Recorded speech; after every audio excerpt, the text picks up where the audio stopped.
Selamat malam, senang kita boleh berjumpa kembali untuk bersama-sama berdoa dan merenungkan firman Tuhan pada malam ini sebelum kita beristirahat malam bersama. Karena itu mari siapkan hati kita untuk bersama-sama diisi oleh kebenaran firman Tuhan. Namun sebelumnya kita berdoa. Bapa di sorga, kami bersyukur kepadamu karena Engkau senantiasa menyatakan kasih dan tuntunan-Mu bagi kami. Malam ini kami rindu untuk mendengarkan firman-Mu. Berkati kami Roh Kudus sehingga firman ini bermakna bagi kami. Di dalam nama Tuhan Yesus kami berdoa. Amin. Malam ini sebelum kita beristirahat malam, kita akan bersama-sama merenungkan firman Tuhan dari kitab Kisah Para Rasul pasal 9 ayat 15. Firman Tuhan mengatakan begini. Tetapi firman Tuhan kepadanya, "Pergilah, sebab orang ini adalah alat pilihan bagiku untuk memberitakan namaku kepada bangsa-bangsa lain serta raja-raja dan orang-orang Israel." Amin. Saudara, satu pertanyaan besar yang perlu kita renungkan bersama adalah, sudah seberapa lama kita mengenal Tuhan? Sudah seberapa lama kita telah berjumpa dengan Kristus? Saya kira itu adalah sebuah pertanyaan yang perlu kita renungkan secara mendalam dalam kehidupan kita selaku orang yang percaya dan selaku orang yang mengaku pengikut Tuhan. Nah, hari ini kita belajar dari seorang yang telah berjumpa dengan Tuhan dan diubahkan hidupnya untuk menjadi pelayan Tuhan yang luar biasa. Dia adalah Rasul Paulus. Rasul Paulus tentu kita sudah mengenalnya bahwa dahulu dia bernama Saulus yang lahir di Tarsus.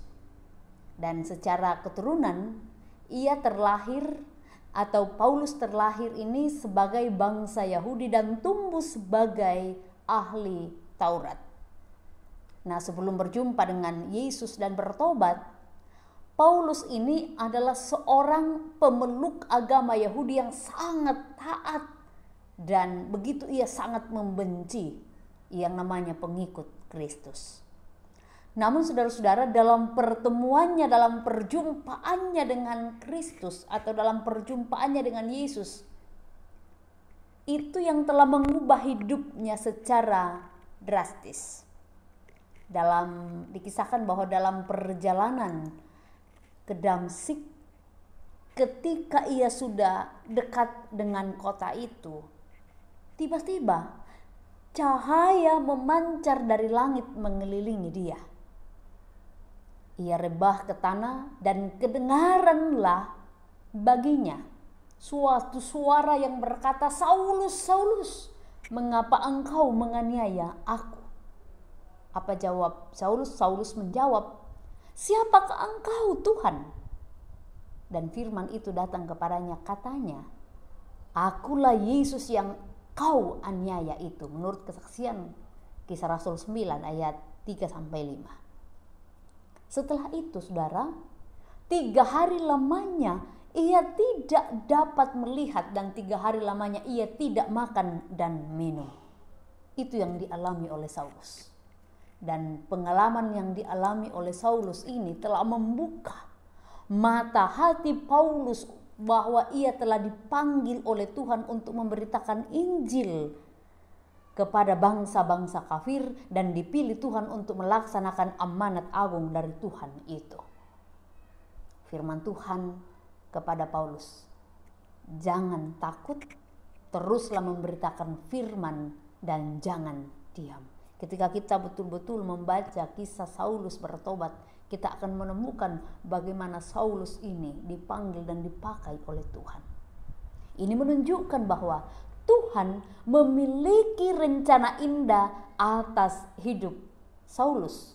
Tuhan memiliki rencana indah atas hidupnya. Ia pun atau Saulus pun berkomitmen untuk mengabdikan seluruh hidupnya bagi pemberitaan Injil. Nah, karena itu pertobatannya mengubah pandangan hidupnya atau pandangan hidup Paulus itu secara total, baik oleh hidupnya maupun oleh matinya. Karena itu dalam Filipi 1 ayat 20 sampai 22 di situ ia mengatakan, atau Paulus mengatakan, karena bagiku hidup adalah Kristus dan mati adalah keuntungan. Tetapi jika aku harus hidup di dunia ini, itu berarti bagiku bekerja menghasilkan buah. Hidup Paulus berubah total setelah berjumpa atau bertemu dengan Yesus.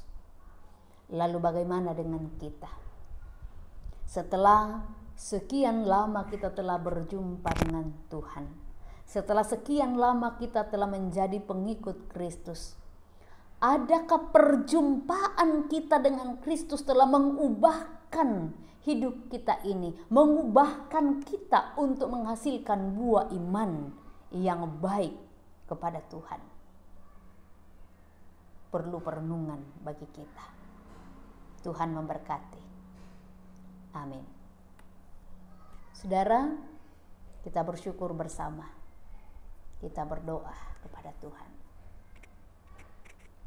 Terima kasih Tuhan, Engkau mengajarkan kami bagaimana Saulus ketika berjumpa dengan Tuhan telah diubahkan oleh Tuhan, sehingga Saulus mengalami pertobatan dan ia menghasilkan buah pertobatan itu dalam hidupnya. Karena itu kami berdoa, Tuhan mengajarkan kami untuk senantiasa menjadikan kehidupan kami ini, bahwa sejak kami berjumpa dengan Tuhan, hidup kami diubahkan oleh-Mu Tuhan untuk menghasilkan buah-buah iman yang benar di mata Tuhan. Kami berdoa Tuhan memberkati kami semua, memberkati jemaat-Mu di Jemaat Dadi, sehingga dalam kehidupan seluruh jemaat-Mu ini Tuhan sungguh-sungguh mengaminkan bagaimana penyertaan Tuhan, kasih Tuhan dalam kehidupan mereka. Berkati seluruh jemaat-Mu dalam setiap pergumulan, dalam setiap sukacita, dalam setiap rencana yang mereka alami.